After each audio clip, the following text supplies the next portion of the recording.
سورہ بقرہ کی آیت نمبر 150 ہے۔ اللہ پاک نبی علیہ السلام کو فرماتے ہیں کہ آپ جہاں کہیں پہ بھی ہوں اپنا رخ جو ہے وہ بیت اللہ کی طرف کر لیجئے۔ پھر یہی بات جو ہے وہ جمع کے صیغے کے ساتھ بیان کی جاتی ہے کہ تم سب بھی جہاں کہیں پہ بھی ہوگے اپنا رخ بیت اللہ کی طرف کر لو۔ اس کا ایک معنی تو بالکل واضح ہے کہ جو جہاں ہے، جدھر ہے، دنیا کے جس کونے میں بھی ہے، اس کی ڈائریکشن جو ہے وہ بیت اللہ کی طرف ہونی چاہیے۔ دوسرا نقطہ علماء کرام یہ بیان فرما رہے ہیں کہ یہاں پہ نبی علیہ السلام و صحابہ کرام کو ایک طرح سے مستقبل کا ٹارگٹ بھی دیا جا رہا ہے کہ آپ نے اس سے آگے کہیں اور نہیں جانا ہے، آپ نے واپس لوٹ کر مکہ شریف آنا ہے، کیونکہ بیت اللہ ہی ہمارے دین کی بنیاد اور اساس ہے۔ جس طرف آپ رخ کر کے نماز پڑھ رہے ہیں اس کے اندر تو بت ہیں، وہ تو کافروں کے ہاتھ میں ہے، تو گویا کہ پہلے اپنے ٹارگٹ کو حاصل کر لیں۔ اس ٹارگٹ کو حاصل کرنے کے بعد جو ہے پھر ہم یہ دیکھتے ہیں کہ جب بیت اللہ فتح ہو جاتا ہے، آپ علیہ السلام نے اپنی زندگی میں جتنی بھی جنگیں لڑی ہیں وہ مدینہ شریف سے ہی ہو کے لڑی ہیں، اور صحابہ کرام نے بھی آپ علیہ السلام کے ساتھ ساری جنگیں جو ہیں وہ عرب کے اندر اندر لڑی ہیں۔ جب مسلمان جو ہے وہ فتح مکہ کر لیتے ہیں، اپنا نظام حکومت وہاں پہ قائم کر لیتے ہیں، اس کے بعد پھر وہ پوری دنیا میں پھیل جاتے ہیں۔ اس سے ہمیں کیا چیز سمجھ آتی ہے کہ بار بار ڈائریکشن کی بات کی جا رہی ہے، ایک سمت کی بات کی جا رہی ہے کہ انسان کو اپنی زندگی میں پہلے اپنے خاص مقصد کو جو ہے وہ حاصل کرنا چاہیے، اس کا فوکس جو ہے اپنے مقصد سے نہیں ہٹنا چاہیے۔ اس کو حاصل کرنے کے بعد انسان اپنی زندگی میں بہت سارے کام کرے۔ لہٰذا صحابہ کرام کہاں کہاں نہیں پہنچے، کون کون سے شہر ملک انہوں نے فتح نہیں کیے، لیکن سب سے پہلے اور سب سے ضروری کیا تھا کہ بیت اللہ کو فتح کرنا تھا۔ لہٰذا ہمیں بھی اپنی زندگی میں سمجھ آنی چاہیے کہ ہمارا فوکس کیا ہے، ہماری زندگی کا مین مقصد کیا ہے۔ اس مین مقصد کو حاصل کرنے کے بعد پھر انسان بہت سارے دوسرے کام کرے۔ آج آپ ایک بات دیکھیے گا، یہ آیت مبارکہ بار بار ریپیٹ ہو رہی ہے کہ اپنا رخ جو ہے وہ اس طرف کر لو، اپنا رخ اس طرف کر لو۔ اللہ ایک ہی بات کو اتنا بار بار کیوں دہرا رہے ہیں؟ آج کی دنیا کے لحاظ سے اگر اس کو دیکھا جائے تو کتنے ہی یوٹیوب چینل ہیں جو اس بات پہ کمائی کر رہے ہیں کہ اپنا فوکس کیسے برقرار رکھنا ہے، اور آج باقاعدہ اس کو مینجمنٹ کے طور پہ سکھایا جاتا ہے کہ ٹائم مینجمنٹ کیا چیز ہوتی ہے، فوکس مینجمنٹ کیا چیز ہوتی ہے۔ فوکس پہلے بھی لوگوں کے خراب ہوتے ہوں گے، لیکن جتنا آج انسان اس چیز کا شکار ہے کہ انسان کا فوکس ایک چیز کے اوپر نہیں رہتا، کیونکہ دنیا اتنی جدت اختیار کر چکی ہے، اس میں اتنی وسعت آ چکی ہے اور ڈسٹریکٹ کرنے والی چیزیں اتنی زیادہ ہو چکی ہیں کہ انسان کسی ایک بات کے اوپر فوکس کر ہی نہیں پاتا ہے۔ اس آیت مبارکہ سے ہمیں یہ بات بھی سمجھ آتی ہے کہ زندگی میں اپنا ایک فوکس رکھنا چاہیے، اور اس فوکس کو پہلے حاصل کر کے پھر اس کے بعد کسی دوسرے کام کو جو ہے وہ کرنا چاہیے۔ آج چاہے کوئی طالب علم ہے، چاہے کوئی کاروبار کرنے والا ہے، کوئی عورت گھر چلانے والی ہے، ہر ایک کو یہی نہیں سمجھ آ رہا ہوتا کہ میں کس طریقے سے اپنا فوکس مینٹین کر کے ایک کام کو کر کے پھر دوسرا کام کروں۔ یہ بڑی اہم بات ہے جو اس آیت مبارکہ سے ہمیں سمجھ آتی ہے۔ پھر اس کے بعد علماء کرام فرماتے ہیں کہ پہلے واحد کے صیغے میں بات کی گئی ہے، پھر جمع کے صیغے میں بات کی گئی ہے، تو گویا کہ جو نبی علیہ السلام کا مقصد ہے وہی امتی کا مقصد ہے، جو نبی علیہ السلام کی منزل ہے وہی امتی کی منزل بھی ہے۔ تو گویا کہ پہلے واحد کے صیغے سے پھر جمع کے صیغے میں بات کی گئی کہ تمہاری ڈائریکشن، تمہاری سمت اللہ اور اس کے رسول صلی اللہ علیہ وآلہ وسلم کی ہی ہونی چاہیے۔ پھر آیت مبارکہ میں ایک اور اہم موضوع جو بیان کیا جا رہا ہے، اللہ پاک فرماتے ہیں کہ لوگوں کو تمہارے اوپر کسی قسم کی کوئی حجت باقی نہ رہے، اس لیے جو ہے وہ بیت اللہ کی طرف نماز پڑھو۔ تو جب مسلمان مکہ سے ہجرت کر کے مدینہ شریف بیت المقدس کی طرف نمازیں پڑھتے ہیں تو تب مکہ والے کہتے ہیں کہ ان لوگوں نے اپنا دین ابراہیمی چھوڑ دیا، اور اس وقت یہود یہ کہتے ہیں کہ دیکھو انہوں نے ہمارے دین کو قبول کیا، ہمارے قبلہ کی طرف جو ہے وہ نمازیں پڑھتے ہیں۔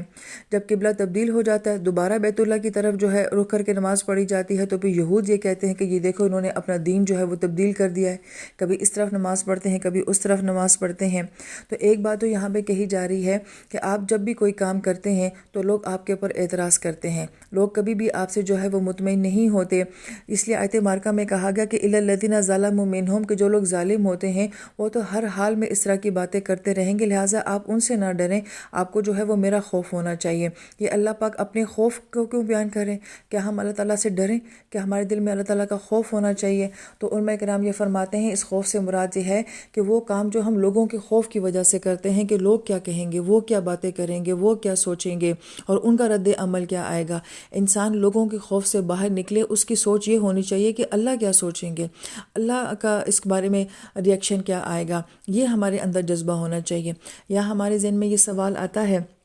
کہ ہم لوگوں کو چھوڑ بھی تو نہیں سکتے ہیں۔ ہم اپنے بڑوں سے یہ سوال کرتے تھے کہ آخر دنیا میں رہتے ہوئے ہم لوگوں کو چھوڑ تو نہیں سکتے ہیں، اور پھر کیا لوگوں کو چھوڑ دیا جائے، ہر معاملے میں ان کو نظر انداز کیا جائے؟ تو بڑی اہم بات بڑوں نے یہ بات سمجھائی تھی کہ دیکھیں جب اللہ تعالیٰ کا معاملہ آ جاتا ہے تو پھر اس صورت میں تو پھر لوگوں کی قطعاً کوئی پرواہ نہیں کرنی چاہیے کہ لوگ کیا کہتے ہیں، پھر تو اللہ کی بات ہی آگے رہے گی۔ جہاں تک اپنی ذات کا معاملہ ہوتا ہے تو اپنی ذات کے معاملے میں جو ہے ہم لوگوں کا لحاظ رکھتے ہیں، اور پھر اس سے بھی اہم بات یہ بات کہی کہ لوگوں کو اپنے ساتھ محبت کے ساتھ لے کر چلنا ہے، لوگوں کو اپنے ساتھ خوف کے ساتھ لے کر نہیں چلنا ہے، یعنی کہ لوگوں کو ان کے خوف کی وجہ سے نہیں ساتھ رکھنا ہے۔ ہاں یہ کہ اللہ کا حکم ہے کہ ہم نے حقوق نبھا کے رشتے نبھا کے چلنا ہے، تو محبت کو لے کے جو ہے وہ ساتھ چلنا ہے انشاءاللہ تعالیٰ۔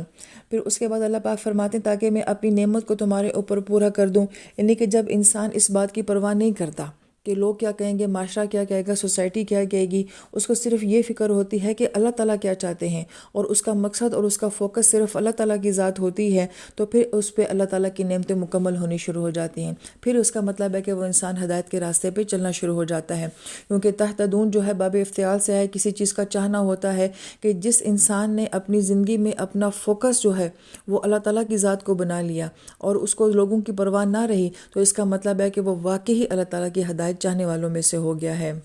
پھر آیت نمبر 151 میں ابراہیم علیہ السلام کی دعا کی تکمیل جو ہے وہ بتائی جا رہی ہے۔ پیچھے ہم نے پڑھا تھا کہ ابراہیم علیہ السلام نے کیسی اولاد مانگی تھی جو کتاب پڑھے گا، کتاب سے تزکیہ کرے گا، لوگوں کو کتاب سکھائے گا اور اسی کتاب سے لوگوں کے اندر حکمت کو بانٹے گا۔ تو گویا کہ یہاں پہ بتایا جا رہا ہے کہ دعا قبول ہو گئی ہے، مگر کتنے عرصے بعد ایک نبی کی جو ہے وہ دعا قبول ہوئی ہے۔ اور پھر اس کے بعد ربط کیا ہے کہ ابراہیم علیہ السلام نے جو ہے گھر بنایا، نبی علیہ السلام نے اس گھر کو پاک کیا، ابراہیم علیہ السلام نے دعا مانگی اور نبی علیہ السلام کی ساری زندگی اس کتاب کی دعوت میں وہ گزر گئی۔ تو گویا کہ باپ بیٹے کے درمیان میں ایک مناسبت جو ہے وہ ان دو دعاؤں میں نظر آتی ہے۔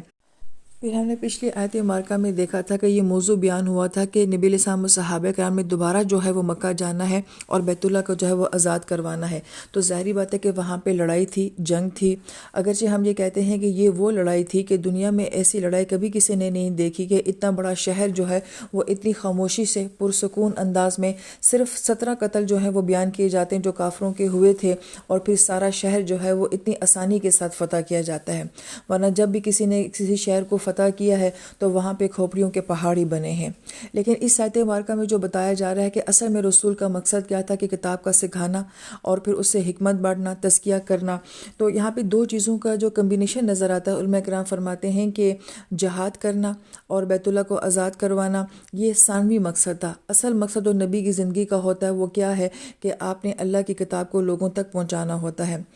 پھر اس ضمن میں جو ایک بحث چھڑتی ہے اس کا یہاں پہ مختصر سا خلاصہ یہ کہ آیا کہ دین جو ہے وہ دعوت کی طرز پہ پھیلا ہے یا تلوار کی طرز پہ پھیلا ہے؟